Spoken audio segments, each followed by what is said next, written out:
अध्याय 178 प्रतिबंध 2। कितना सुंदर लड़का।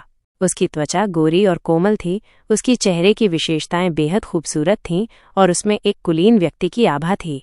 नमस्ते, अगर मैं गलत नहीं हूं तो तुम छोटे भाई हो जिसके बारे में सिस्टर शियाओ मेंग अक्सर बात करती हैं, शियाओ श्वान, है ना?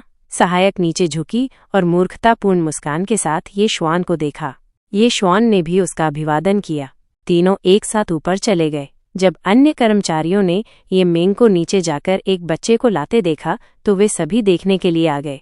वाह सिस्टर शियाओ मेंग, आपका भाई कितना प्यारा है। मैं केवल ये कह सकती हूँ कि आपके परिवार के जीन बहुत शक्तिशाली हैं। क्या ये बच्चा बहुत सुंदर नहीं है? इस साल ये कितने साल का है? क्या आपने ध्यान दिया? न केवल ये बच्चा सुंदर है बल्कि उसका स्वभाव भी बहुत अच्छा है। वो एक छोटे सज्जन की तरह है।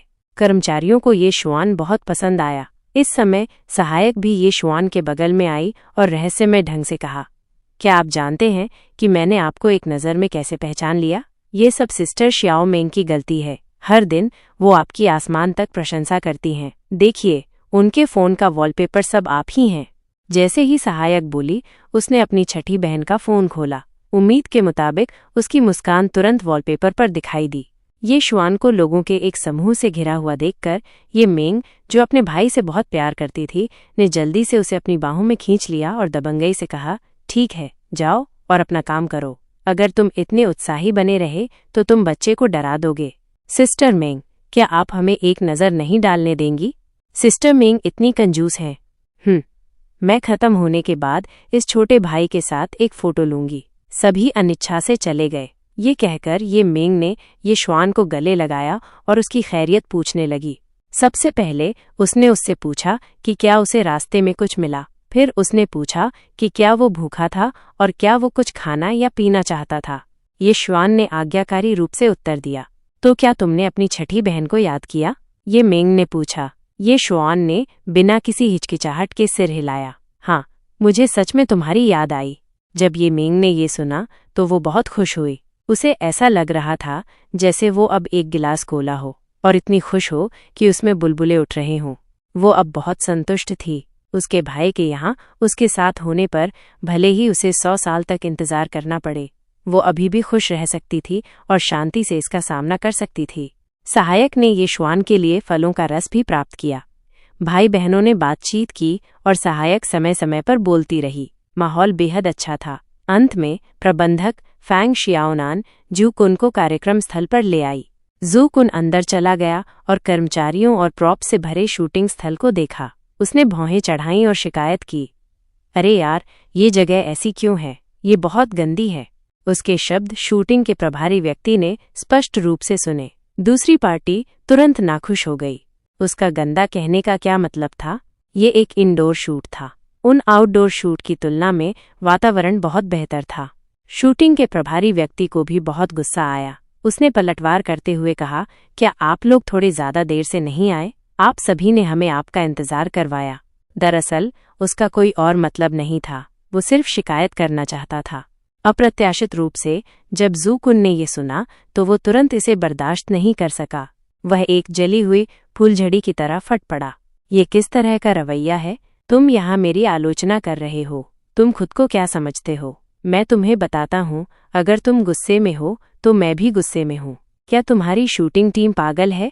तुम सुबह इतनी जल्दी लोगों को शूटिंग क्यों करने दे रहे हो? क्या हमें आराम करने की जरूरत नहीं है? जू कुन ने सीधे शूटिंग के प्रभारी व्यक्ति पर हमला किया।